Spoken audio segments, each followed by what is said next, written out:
Thank you for joining us. My name is Tamar Aronson. I'm a senior at the Abraham Joshua Heschel High School in New York City, and I'm also a member of Young Judea, the National Zionist Youth Movement, which is also involved in peer leadership, Jewish identity, and social action.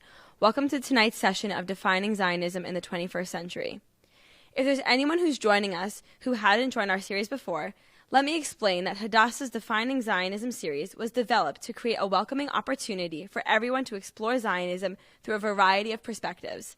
Tonight, we have an online audience as well as an in-house audience, including Janice Weinman, the Executive Director and CEO of Hadassah, as well as several members of Stand With Us. As we heard throughout this series, there are many different definitions of Zionism, and we don't all agree. But the goal of our program is to create a safe space so that we can have these open conversations and really explore the different perspectives of Zionism in a respectful and constructive way. So we ask that you listen and be respectful during this conversation, both in your commenting and questions today, as well as when you continue the conversation online and in your community. And as a reminder, we encourage you to ask questions via the live stream chat box. Please register through live stream if that function is not already enabled. Those in our studio audience will also be able to ask questions on the index cards provided. This past summer, I traveled to Israel with Young Judea's Machon, an incredible summer trip that culminated my years as a camper in the Young Judea summer camps. Being in Israel, I saw firsthand how differently everyone defines Zionism, especially teenagers. I saw that we struggled to break through the classic definition of Zionism to find what it truly meant to us. We are so pleased to have Jasmine Patihi here with us today, and she'll be talking about how to inspire Zionism in the younger generation. Jasmine is a graduate of Binghamton University with a degree in Judaic Studies and Philosophy, Politics, and Law. She works for Stand With Us, an international Israel education organization, as their New York, New Jersey, and Connecticut high school program coordinator. Jasmine found her passion for educating students about Israel when she was approached by university peers with questions about Israel, ranging the full spectrum of topics. From these discussions, she realized that many college-age students did not have a strong factual base of Israel knowledge with which to have these conversations, nor the motivation to attain the knowledge themselves. To help solve this, Jasmine applied to be a Stand With Us Emerson Fellow, where she took part in high-level Israel education and advocacy training. Using the skills she learned as a fellow, she understood the root of the problem on college campuses stemmed from earlier on. Students should not have their first conversations about Israel when they go to college, because by then it's too late.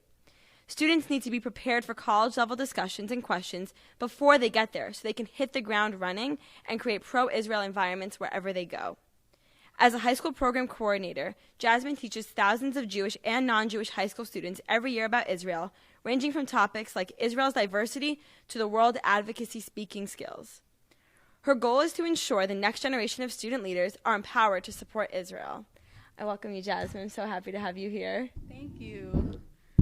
Thank you so much, and thank you, Hadassah, for having me. I've been following this series, and it's really awesome, and I'm very honored to be here and be a part of this.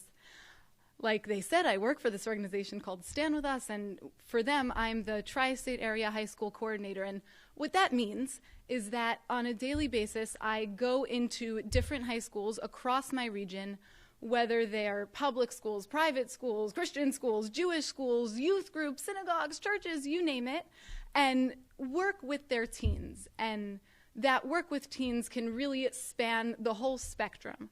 I've spoken to teens about Israeli innovations. I've shown teens a virtual tour of Israel. I have spoken with teens about Israel's relationship with the UN and the US, and even done, intense advocacy training with teens. With my job, I've learned a few, tricks of the trade, tips, tools that I would like to share tonight so we can really get teens, get the younger generations, get the future leaders, even though I know that's a cliche, to have a factual foundation of information and passion and love of Zionism and of Israel so that they can create a pro-Israel world as they grow up and become leaders. In fact, my vision for the future is that we can have conversations about Israel that are not clouded, by any kinds of prejudices, that these conversations are truly fact-based. I would like to share with you a poll that I heard about this summer, and it scared me a little. I read a poll that said that Zionism could no longer be used as a trigger word for people outside of the typical pro-Israel community because it had a negative effect on them. Basically, when somebody outside of the pro-Israel community heard the word Zionism, they thought something negative. That really scared me, and I hated it, and I almost took it personally. Like, I know it had nothing to do with me, but the way I see Zionism, it is a beautiful, passion-filled, motivational, historical world that gave so much to our society. And, just to think that some people didn't understand that, really, I took it personally. I'll let you know. So I think we can conclude two things from the information the poll gave us. We can conclude, one, that we need to just remove Zionism from our discourse, or two, that we need to empower the younger generation to use Zionism in a way that they can be proud of and in a way that they can relate to and they can get their peers to relate to on a personal, emotional, and intellectual level. Obviously, I advocate for the second one.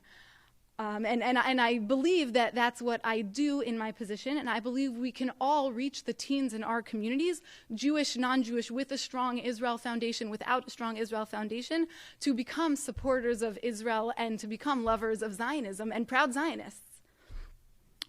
Like I said, the pro-Israel community reacts positively to Zionism, and those outside of that community do not. Right? That's our issue, and our solution is going to be some way to make those outside of that community support Zionism. I think that solution will come in it must take two paths. The first path that we need to understand is how we tell the narrative of Zionism. The second path that we need to tell is, what narrative are we exactly talking about? I hope that you have all heard of that cliche or joke, 2 Jews, 3 opinions, 1 Jew, 3 synagogues. That's kind of, from what I've seen, how the Jewish and pro-Israel world works. And so what I'm going to try to do tonight is give us a very wide umbrella with many things that can fit in to make a positive Zionism that we can communicate while reaching many, many different areas of that umbrella. I hope that makes sense. Like I said, the first one I want to talk about is how we tell the narrative of Zionism. Really, the way we communicate anything and any communication initiative needs to start with relationship building, and the same goes for Zionism. When I go into a school, let's say a public school or a school with little to no Israel background, I go into that room with the teens knowing that my goal is just to make those teens think I'm cool. And I hope that doesn't come off as superficial, but really imagine, I'm working with some teens that have never heard of Israel, can't even point to Israel on a map. It doesn't make any sense for me to go into that group of teens and talk to them about the Arab-Israeli conflict or any conflict that Israel's been ridden with. It makes sense for me to talk about something cool, something fun, like a virtual tour of Israel where we get to explore the clubs of Tel Aviv and the history of Jerusalem, and we can go snorkeling together in a lot. Right? Because if they think I'm cool, they see I've done fun things in Israel, they think I'm relatable. If they want to go have a cup of coffee with me after my session, I know at least for the first one I did my job right. Because if they think all those positive things about me, they will project those things or associate those things also with Israel. Because I am their first insight, their first look into Israel, and I'm the only thing they have to base their opinion off of. So I think it's very important that we keep in mind the way to communicate and relate Zionism to the younger generation is by building a relationship with them. Only once we have that relationship in place can we go on and have other important discussions about, solutions to the conflict or about how we can, bring peace to the Middle East. You know what I mean. The other important aspect of telling or communicating Zionism is which narrative is it exactly that we're telling. as opposed to focusing on Zionism as a movement that started in the 1890s and was at its height through the 1940s, and was at its height through the 1940s, and that we're maintaining today, we need to communicate Zionism as a story that was built and we're continuing to build. And we can only continue to build if we take an active role in that building. And I've found that giving teens something that they can actually do, they can partake in, that's what resonates with them, not the facts and the numbers and the history. It's taking that and giving them something to do with it, right? Community service projects, if any of you have high school students, are like the most important thing of high school at this point in time. One way that we can give teens something that they can do with Zionism, a story to inspire them that they can connect to, is by relating Zionism as a story about Jewish indigenous rights, right? The Jewish right to self-determination in the land of Israel. We need to talk about how Jews are the indigenous people of Israel because it helps other people that don't know understand why Israel and no other place is so important to Jews, is so important to Zionism. We need to talk about how this is the only place where our people have an inalienable right to self-determination. And I use that word inalienable very strategically because it's familiar to teens, right? It's something that they've heard in their US Gov or US history classes from, the documents that formed our country. So you can relate it also to their schoolwork based on the specific words you use. And to do that, and again, in a tangible way that gives them something to walk away with, we need to show them the proof, things that prove as fact the Jewish history and Jewish indigenous rights to this land. And my favorite way to do that, I hope this is something that comes to mind very quickly when we're talking about indigenous rights and Jewish history in Israel, is by explaining what the Kotel, or the Western Wall, is to teens. The Kotel is one of my favorite things to tell them about because they can A, go visit it, because B, Israel is one of the only places in the Middle East where Jewish holy sites, and any holy sites for that matter, are open to the public, so any teen can go visit it. And it also shows how Israel's so different and special in its region. And also because it's just a really cool story. I like to relate to them the story of approximately the year 70 when the Romans came and totally decimated Jerusalem and exiled the Jews, and the only thing that was standing was not even the wall of the temple, was the outer wall of the outer courtyard. You make it this big dramatic story, which it was. And you tell them about the Kotel and encourage them to go visit it because it's a piece of archaeological evidence that is proof of Jewish history in that land for thousands and thousands of years, that is proof of our indigenous rights to that land. And something else that I encourage them to do is to Google a picture of a guy named Lindo, who is a member of the group the Black Eyed Peas, because this picture is, to me, it's really, really moving, because Lindo is like this very hip, cool guy, rich and famous. He's wearing a striped t-shirt with these big famous people sunglasses on, and he has a mohawk with stars and lines carved into the side of his hair. He is the epitome of modernity, and he's there placing a note in the Kotel, and I don't know what else is the epitome of antiquity than the Kotel. And just to have modernity and antiquity facing each other like that, I found resonates with the teens and also makes them laugh that there's a picture of this guy at the Kotel. The other piece of archaeological evidence I like to tell my students about is actually outside of Israel. It's in Italy. It's called the Roman Arch of Titus. I used it because it's from the same time period, and so I don't have to tell them another story. They can focus on that one time period. And the Roman Arch of Titus, right, was a celebratory arch that the Romans carved to celebrate that they defeated the Jews. And you can see, actually, it's very appropriate to tell this story now, because on the front of the arch in the center is an image of the Romans carrying the menorah that was in the temple, right, Hanukkah menorah, and celebrating that they got that big symbolic menorah from the Jews. And I like to use that again, like I said, because there's one piece of archaeological evidence in Israel and one piece of archaeological evidence outside of Israel, on top of many, many others that I'm sure we could come up with an extensive list. Because those who claim we're not indigenous, because they exist, we need to kind of tell this story of the Jewish indigenous rights to Israel. And I think that what people who say we're not indigenous really do, more than just hurt our image, is they're effectively trying to erase our history. And by retelling these stories, by telling the stories of the Jewish indigenous rights, we're making sure that our history continues, which again is something teens resonate with, knowing they're making a difference, knowing they're continuing something, right? Being one link in the chain. Another aspect of Zionism that I believe we should really try to communicate to our teens and encourage them to communicate to others is Zionism as this marvelous story of a dispossessed and oppressed people becoming revived and coming back to life, right? Because now Israel is this thriving country, and there are Jews across the world, from the US to Australia to the Middle East. I don't need to name all the parts of the world. And we're there, and we're strong, right? And Israel, in its short 67 years, has created more things that benefit the world than almost any other country, right? Israel's Silicon Valley is second only to California's.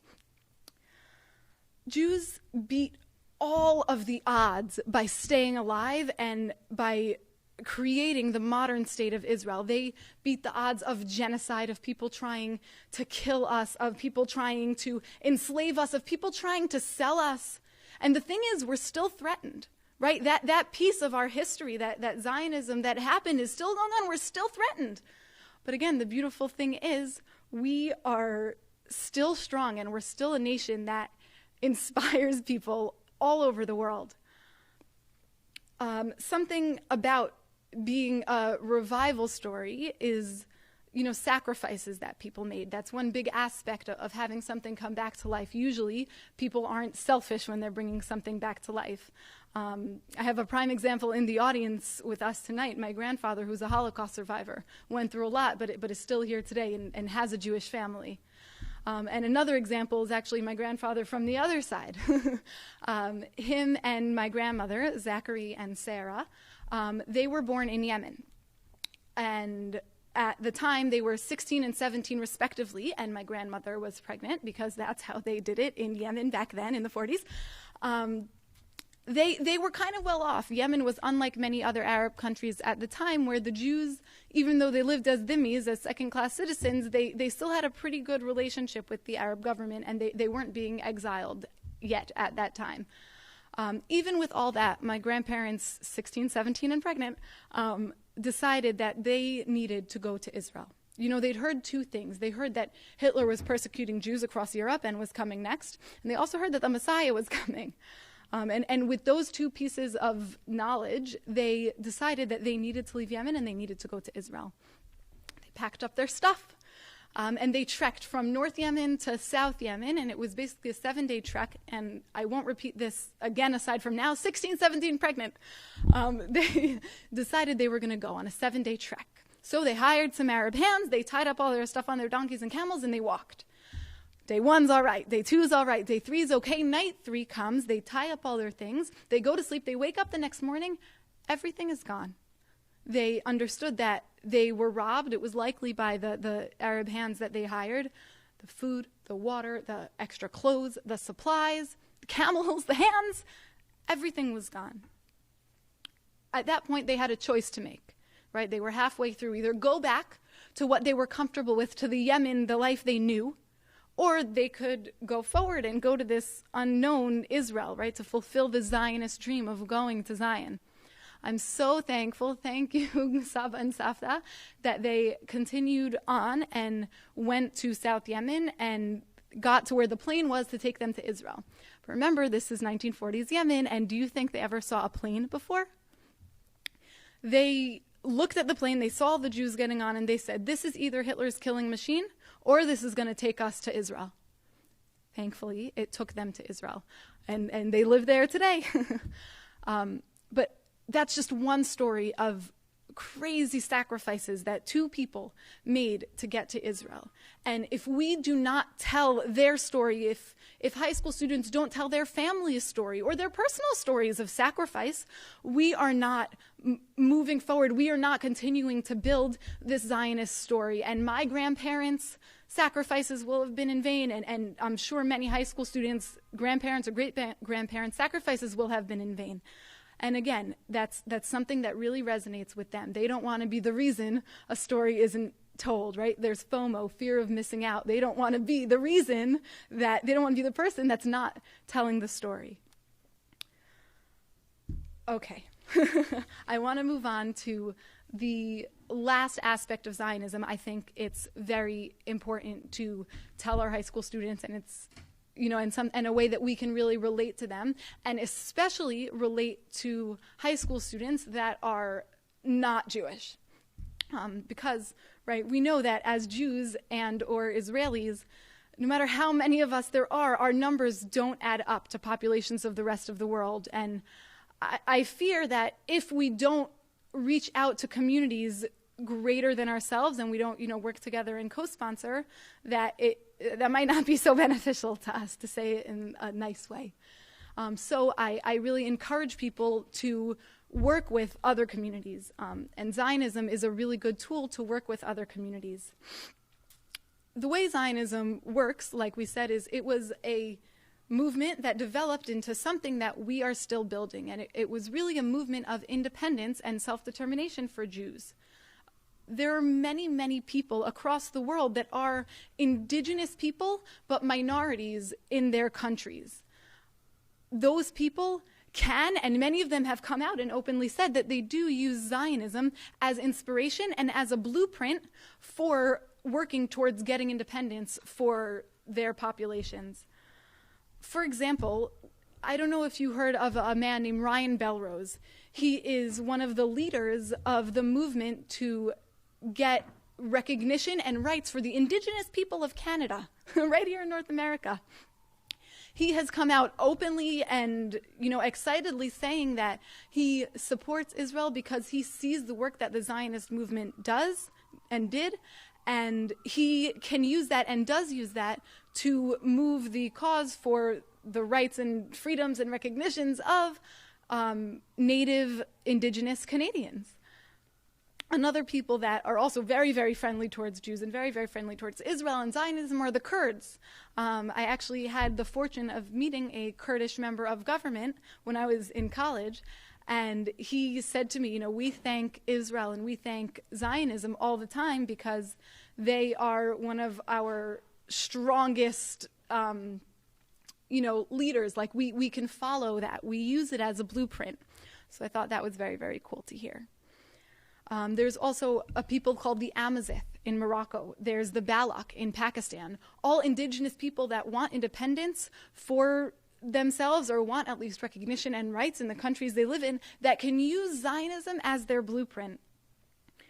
People in these communities continue to be inspired by Zionism. And that means that on a fundamental level, our story can inspire people outside of our community and worldwide. We have to build on that.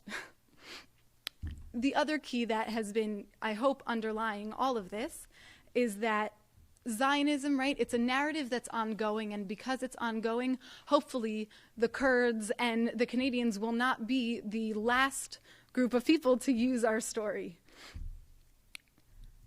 We have so many reasons to have hope in Zionism and hope in the younger generation that are Zionists or will become Zionist. One of the many reasons to have hope is because teens are actually interested, right? We have one here today who decided to take time out of her schoolwork to come do this program about Zionism. And I also want to tell you one story about a group of teens that I worked with, hopefully to make us all really hopeful. I'm asked to go speak in many, many different places, and, I feel very lucky that my schedule is so busy, but one of the places that asked me to come speak was a Y in the tri-state area. And this Y was really, really incredible. They asked me to work with a group of about 15 teens that were the youth staff for the other tweens at the Y. So they basically were the counselors for these kids that will come to the Y for after-school programs on Sundays over the summer, whatever. I said, okay. So I walk into the first session with these teens, and they are about as diverse as you can get. Every color under the sun, every religion ever created. I mean, we had a student from the Caribbean, we had a few Latinas, we had some Russians, we had Jews and Muslims and Christians. You name it, and they were there. Also, a lot of these kids had never had any education about Israel. There were a few, but most of them hadn't. The first session I did with them was a virtual tour of Israel. And, you know, we stopped in all the different places, and I've been there. I told them my personal stories from when I was in those places. And, you know, I thought that they really liked it, but I asked them at the end of my program, you know, does anybody have a favorite city? Which city would you go to first if you get to go to Israel? A boy raised his hand right away. I was like, whoa, okay, gotta pick him, right? And I asked him, and he said, Jasmine, I don't have a favorite city. I want to go to all of them. Why do I have to pick? That made the point to me, and that was kind of the turning point about this whole relationship building stuff. That it was my stories and my enthusiasm about these places that made him want to go to every single one. And that's when I really decided to focus on this relationship building, kind of export it to all the other groups of teens that I work with. I asked them another question and said, you know, what was your favorite part of this presentation? And they said one was, of course, the personal stories, because personal stories resonate 10 times more than any facts or numbers or dates you can give people, and they also remember them better. And the second thing was the pictures. And, you know, to me, I've seen Israel. I almost didn't think anything of the pictures. They were just to help me tell my stories, remember which stories went in which order. But for them, just seeing Israel, how beautiful it was, how it wasn't all just yellow and desert and hot and camels, how there was greenery and snow and parties, that was really, really, really beneficial to them. And being able to share my stories and having them relate back stories that of their life that my stories reminded them of was a really incredible way to open them up and start building that relationship. We went through all of those sessions, and towards the end, they told me, you know, Jasmine, we're really having so much fun. We want to go visit your headquarters in LA. And I almost laughed at it because I was like, okay, like good luck getting a trip to LA planned. They did it. They did it. They worked with the Y, and they got this trip to LA planned. And they went and they did a very intensive advocacy training program in our offices there. And also, at one point when they were in New York with me, I went over Israel's history with them, right? Israel 101 from pre-state Zionism until today, current events. And they showed me that they actually decided to divide up Israel's history, and each group got a section, maybe, you know, a segment of 10 years, and they presented it back to one another. And the way they did it was really awesome. Some of them did a PowerPoint like I did with them with the Israel 101. Some of them made videos. One of them made a music video. One of them created art to represent their time period. It was so awesome. And again, they decided to do this. They come back, and we had our last session together a few weeks after they came back from LA. Some of the teens told me that they actually were now confident and told their friends to use them as their Israel encyclopedias, to use them because now they could answer questions about Israel. Two of the boys even told me that they had always loved Israel. They didn't know so much about it. And one of them even had a father that served in the IDF, and they admired the IDF. They'd always considered serving. But now, after having talked about Israel and having Israel so much at the forefront of their mind, they actually wanted to go and serve in the IDF, and they did. They're in basic training now in Israel. Of course, I would never ask that of any of my teens. That's really amazing and incredible and unique. But just to see that by building these relationships, by starting easy with inspiring stories and, you know, motivational individuals with virtual tours of Israel, and then building up, that's how you can really get teens to take the theoretical or take the facts, the things they can't touch, and help them to put it into something concrete, something they can do, and something that they can feel will further Zionism, whether it's joining the army or whether it's just being the Israel resource for their friends. And the other reason that's so incredible, empowering these teens, and why it's so important, is because all of us in this room, even everybody who isn't in this room but is watching, we're only so many people. We can only reach so far. But if we have students with friends, and they teach their friends, it's the what's it called, ripple effect. And that's what I see very, very clearly with my students. Once they're confident in their knowledge, they are eager to share it with their friends. I just want to share with you a few other reasons, much shorter, for us to have hope. As Jews, our history has shown us that when our backs are up against the wall, we manage to become more unified. And I think that now, at this point in history, we for sure have our backs up against the wall, especially in regards to Israel. And I believe that history will continue to repeat itself in so much that our backs are going to be up against the wall, but we are also going to be more unified. We'll become more unified. I think we saw that a lot over this summer, especially when a bunch of tragedies in Israel happened. For instance, the kidnapping and murder of those 3 boys. We really became more unified. One last reason. Our history, our story, will always be there to inspire, right? We just have to find the right way to connect it to the current generations. Israel, despite all of its challenges, continues to do really inspiring things. And what that means is that our inspiration isn't going anywhere, right? Getting inspired is the first half of making a difference. Then we have to actually go pick an action to follow up on the inspiration, but at least that first 50% is already there. To conclude, if we're going to communicate this idea of Zionism, we need to do it in a way that's relevant to the younger generation, because they're the ones that are going to reach the masses. And, I'm very proud of Stand With Us. I think we're the only Israel education organization that's reaching high school students on a mass scale. We need to also make sure that that narrative is unified, because, well, you know why. It's a unified narrative, but I hope that I gave you some tips and tools and aspects of Zionism that fall under the same umbrella, but can reach and can be taken in many, many different directions. I want to, again, thank Hadassah, and I'm happy to take any questions. Jasmine, thank you so much again. We actually have a couple of questions for you, and we'll continue to have some as our conversation goes along. The first question is, as a high school student, I've learned a lot about Israel through my youth movement involvement, through my school involvement, and I always feel, this is so important to me. What can I do next? And so what are some concrete ways that I can get involved here, without planning a trip to LA or joining the IDF? What are some concrete things that I can do in my community to raise awareness about Israel, help other teens to discover their own definitions of Zionism? Sure, that's a great and important question, and I am so happy that you asked. The first thing, again, is starting by relationship building. If you know there are some kids in your school or wherever that don't know about Israel, try to just befriend them. You can mention Israel, you can mention that you're Jewish, and have that be their first exposure to Israel or to something Jewish. That's for sure one basic thing that anybody and everybody can and should do, whether it's in the workplace, it's in school, it's in camp, it's in your youth group, wherever. The other thing that you can do, and I want to encourage you to do, and I'm happy to help anybody who wants to do, is create a program. Create a program about Israel that you can do in a Jewish club, you can do in your synagogue, you can just get a group of friends together.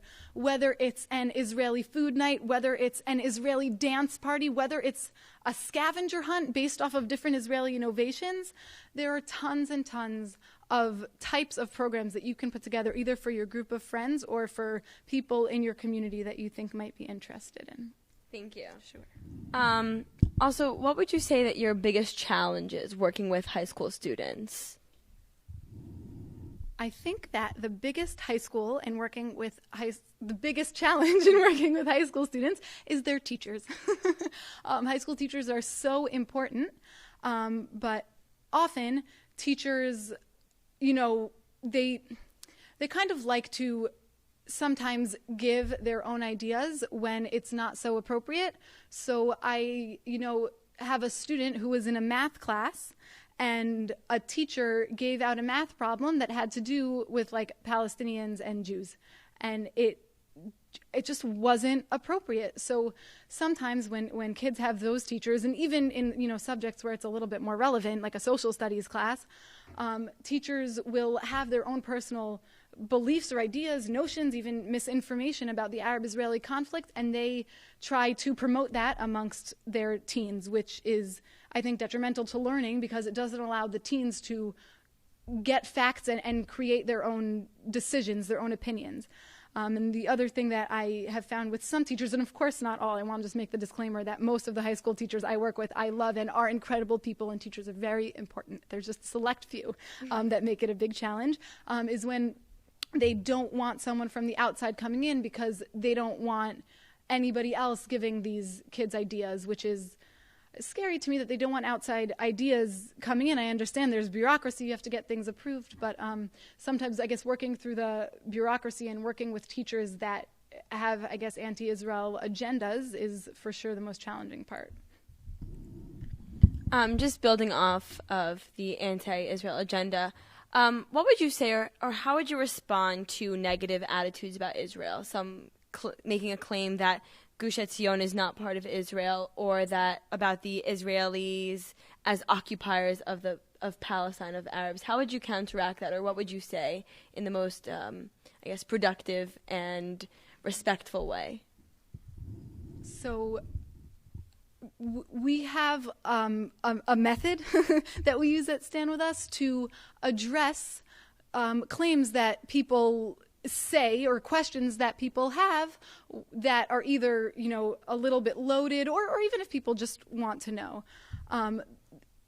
Basically, this method that we use to answer questions is called ARM. It's an acronym for address or acknowledge, reframe, and message. So address, the A, is to remind you to, talk to the person. Remember, you're speaking to a person, and try to have them see that you're really on their side. You want to get to the bottom of it. So, oh, you're right. There is a lot of conflict in the Middle East, and Israel's not perfect. Right? It's okay to admit Israel's not perfect. If we love this idea of a perfect Israel, we don't love the true Israel because every country has its flaws. Our beautiful America even has flaws, right? So it's okay to acknowledge Israel's flaws. And then you want to use the R, the reframe, and that's what I call the meat and potatoes. So I would, introduce myself and say, oh, I understand you. This part of your argument is valid, but here's maybe where you got it a little wrong. And I would fill in the meat and potatoes, the facts to counter their argument. And the beauty of being pro-Israel is that we do have the facts on our side. And then M is message. End on your message, end on a positive message, right? Neil Lazarus, he's a very funny Israel advocate, said that if you can end with the words hope, peace, future, children, you're golden, right? Because nobody can hate hope and peace and future for the children. So, even though there is a lot of conflict in the Middle East, you're right. However, your meat and potatoes, and Israel really wants peace. Can you imagine there's a day in the future where there's peace amongst Israeli and Palestinian children and they can play together? Something like that. That's the method I would use to answer any question about Israel. Also, so we live in a social media age, whether that be Facebook or Twitter, Instagram, whatever various social media outlets there are. And a lot of times you'll find that there are anti-Israel sentiments on social media websites. And in a conversation, it's very easy to use the ARM method. How would you counteract on social media, online, without trying to, create a whole big speech on someone's comments? Yeah, I've totally been in those long spiels on people's comments. We are in a social media where everything you said was right. So I would again use ARM. I would just write it out and hope that either the length of my response intimidated them or that they actually read it and were open to genuine dialogue. And something we need to remember about people that we're talking to is there's kind of a bell curve when it comes to Israel, probably when it comes to everything, but I can't say that definitively. I'll call it the 80-10-10 bell curve. 10 people 10% of people are on, let's say, the right side of the bell curve, and they are always going to be on your side. They're always going to support Israel, no matter how dumb you sound. And there's 10% of the people on the left side of the bell curve that no matter how smart you sound, no matter how many numbers and facts and personal stories you throw at them, they're always going to hate Israel. And then there's the 80% of the people in the middle of the bell curve, and that's our target audience, because those are people that might have opinions one way or another. Maybe they don't know anything, but they're the ones who are really open for discussion. So sometimes if you are ever dragged into a conversation with somebody who is just vehemently anti-Israel and doesn't actually want to listen to your answers, I would say if it's appropriate, you can, walk away from that situation if you know it's not going to make a difference. That's okay. If there's an audience and you know people are there or that it will make a difference, I would engage them and talk to them. And again, using ARM and, of course, keeping a cool and level-headed head, because this can be a very emotional topic and you have to look like the person who's not crazy. That's if you're talking to the 10% of the people, or the people who make up the 10% that really, really just hate Israel. If you're talking to the 80% in the middle, hopefully they will be open for dialogue and you can give them a short snippet of ARM and they'll listen. But again, hopefully that Facebook conversation or whatever it's on will be the beginning of that built relationship where you can progress it. And if everybody's really there for open dialogue and to learn from one another, you can probably build a very, very prestigious relationship with them. Thank you. What advice would you give to an American high school student who's nervous about anti-Semitism on college campuses? I know there's been a rise in years recently with Apartheid Week and such things. Yeah, that's a good question. We're seeing, you're right, a big rise of anti-Israel action on college campuses, and it can be very scary and very intimidating. There are many organizations out there that have programs and internships and fellowships to work with college students to get them ready. I know that we have one. It's called the Emerson Fellowship. There are many organizations that do. But I would say a few things. But before you get to college, I know I said that, building relationships is super important, and it is. And that telling personal stories and making Zionism fun and relatable is very important. At the end of the day, also, you have to know your facts, because I don't know that somebody can be confident in defending Israel if they don't know everything they need to know about Israel. And there are many fun ways to learn about it also. I mean, it doesn't have to be like a boring, class or something. But for sure, you have to know your facts. And also, once you get into, hopefully, the college of your dreams, be educated about the kind of Israel environment there is on campus. Is there BDS? Did BDS pass or fail there? Is there a professor that's on a list of professors who are anti-Israel? What is the Hillel like? Is it an open Hillel? Is it a regular Hillel?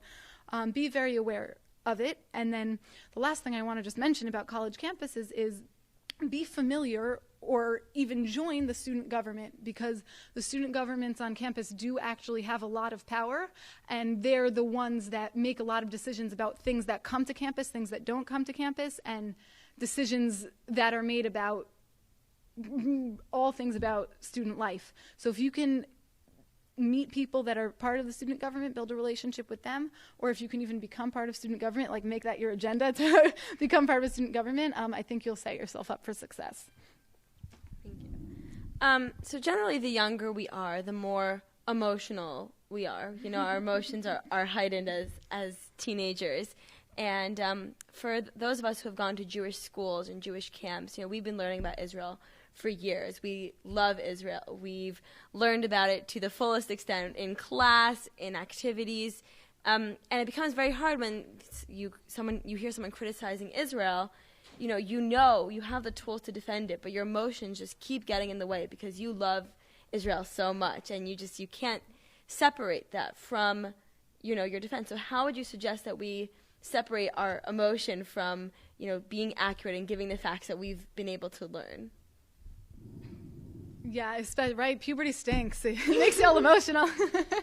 And for sure it's hard. I think the best answer I can give is practice makes perfect. I'll let you know, I was even at a Shabbat dinner with a friend of mine, and her father wanted to play the let's stump the Israel professional, and he actually wound up becoming very emotional and shedding a few tears. So it's not just teens that this happens to, and it's so important that we practice, whether it's with our friends or with people that disagree with you, that you practice this debate, I guess, about Israel. And then also not to forget that, again, when you have the facts, you are more comfortable, but also that, you can use your emotion for good. If you were like, wow, I can't control myself, I'm for sure going to start crying, show that you're crying because this means so much to you, and emotion does resonate with people if you can control that emotion, if you can hone it. And also one good way, I think, to hone that emotion is by connecting that emotion to a personal story. So like you said, most of these students in the Jewish day schools or Jewish camps, they've been to Israel, they've had experiences with Israelis, and oftentimes Israel can be an emotional trip or experience. It's a very amazing place. So if you can hone that emotion into being able to tell a very emotional, personal story that can relate to someone, it might also be a good way to try to manipulate your emotions. Thank you. And on the other side, obviously not everyone goes to Jewish camps or is in Jewish school, but still have, profound love of Israel. So how would you suggest that kids who don't have a Jewish day school environment or camp environment to learn about Israel in fun ways? Not everyone can take a trip to Israel. Yeah, I wish, right? I wish you could all just go to Israel whenever you wanted. That would be awesome. First thing I want to say is, again, this confidence in your knowledge of Israel and in your love of Israel, and knowing that as a Zionist or a lover of Zionism, you have the facts behind you. Just having that knowledge, means you are ahead of probably more than 70% of American teens. So be confident in your knowledge. But some fun ways are, again, to partner with organizations that have these resources. And like I mentioned, we have an Israeli innovation scavenger hunt. And what I like to do is get a conversation going about what kind of Israeli innovations a person might have used that day, have them guessing, sharing stories about when their USBs worked, when they didn't work, then have them do the scavenger hunt. And then come back together and talk about, okay, now that you learned about a few more Israeli innovations that maybe you didn't know about, what can we do with those to connect them to people outside of our circles or people who might not have a structured Israel education? So finding fun aspects about Israel. Again, I did a virtual tour. You can take a virtual tour in so many different directions. There's really a ton of things. And again, I'm happy to help anybody come up with a fun program about Israel to teach their friends. And for non-Jewish students, because you said you work with students of all different religions, how can you relate Zionism to non-Jewish teens? That we said there was history. Are there any other ways that we can connect Zionism to non-Jewish teens? Yeah, for sure. There are so many ways to connect Zionism, and I can't say enough how much just building that relationship with somebody who's different than you, with somebody who wants to know but just doesn't, it's just imperative. So again, non-Jewish people at your high school, non-Jewish friends that you have, work with them, build that relationship, get a conversation about Israel going. But the things that we can do, the parts of Zionism that we can relate are, Zionism as a revival story, are the indigenous rights of Jews to Israel, and is Zionism as a tool that non-Jews can use. I think those three things are really the parts of Zionism we should focus on to relate to the non-Jewish community. Thank you. What advice would you give to a high school student who loves that they're Jewish and loves being Jewish, but feels very discouraged by the news? In light of this past summer, there was a lot of news that put Israel in a very bad light, and not everyone is able to have the full, story when they're hearing the news and they say, I love being Jewish, but what can I do now? How can I advocate for Israel? So the first thing I would say to them is go with your gut. If you see something on the news that doesn't sound like Israel would do, most likely, Israel didn't do it the way the news is portraying it. Most likely, something was left out or something was twisted and turned to make it not the truth. The other thing in regards to the news is we have to remember that media is a business, and their first and foremost agenda is to make money. And they're going to publish the stories that sell. Happens to be stories that they can exaggerate, stories that they can show blood with, are the ones that sell. And even though it's totally not the full picture, even though the media rarely talks about why there's a conflict, let's say, between Israel and Gaza, just that there is one. It doesn't talk about how Hamas, a terrorist organization recognized by international bodies across the world, is the one ruling in Gaza and has been using Gaza as a launching pad onto Israel, throwing rockets and mortars into Israel. Right? That's the stuff we don't show. Not we don't show. That's the stuff we would like the media to show. So yeah, the media can be very discouraging, but there are also things that we can do. Again, because the media is a business, they have that first agenda of wanting to make money. And they make money by having viewers. You can write petitions, you can write letters, you can write op-eds, you can write letters to the editors. And if you get enough people to sign on to them, if you get enough letters sent, usually the media will respond and they'll, change the story, they'll put in another fact, or at the least they'll recognize that some of their viewers are not happy with what they're doing and will stop watching if they don't portray the story in a more fair way. Thank you. So, as I mentioned before, you have a background in Judaic studies, philosophy, politics, and law. So, how do you use your background to help you advocate for Israel? So, I think that being a PPL, philosophy, politics, law major in college, it really honestly, it helped me with my logical thinking and logical reasoning skills, and it also helped me with my debate skills, because as a kind of pre-law student, you have to, kind of get up and argue your case, or at least write it out in one of the many long essays they made me write. So I think that just with the strategic, kind of analytical way of thinking, for sure I gained that from that major. And then with the Judaic studies major, it just solidified my pride in being Jewish and my pride in supporting Israel. Learning about it in an academic way, in a very secular way, was quite eye-opening. It was, very insightful to see how the non-Jewish world views Jewish history. And I'm actually very happy to say that they viewed it very factually, and they viewed it in a very positive light, at least from my experiences at Binghamton. Thank you. So you go to schools around the tri-state area talking about Israel. How do you respond if your audience heckles you, or they're pro-Palestinian supporters who are being, very disrespectful? How do you respond to that? Sure. So I want to make one note, because I think this is just a very important, speaking tip. If somebody is heckling me, I would not call them pro-Palestinian. I would call them anti-Israel. I think that there's a very strong pro-Israel movement, and there is an anti-Israel movement. And I don't really see a pro-Palestinian movement. If anything, the pro-Palestinian movement is the pro-Israel movement, because they're the ones that actually care about the human rights of the Palestinian, not people who support Hamas, who's using its own people as human shields. So I just want to make that note, because I think it's very important that we all make that distinction. Thankfully, I am not really heckled in the high school arena. It's quite a positive experience 99.9% of the time, because usually high school students are very, very open to learning. And again, usually I'm their first exposure to Israel. So thankfully, I don't really have heckling, but my coworkers that work on the college level, they seem to get heckled sometimes, again, in the college levels.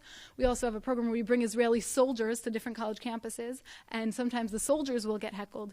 And what they do is, of course, try to diffuse the situation. If the hecklers stand up, they ask them to come and speak their side very, normally and calmly, and the soldiers or the staff member will say what they have to say, and then they're happy to open the floor up to things that other people want to say, and we want to have a dialogue. That's the point, right? It's not for me to shove information down your throat. It's not for my coworkers to shove information down your throat. It's for us to open a dialogue. If the situation can't be diffused by the speaker, if people are getting, violent or throwing things, or they won't sit down and they're just disrupting, usually on campuses they have campus police that are just on call when any event happens, and the campus police will come and take those hecklers or rioters, people who are throwing things, they'll come and take them out. So thankfully it's not something that I have to deal with on the high school level. It's a very positive environment.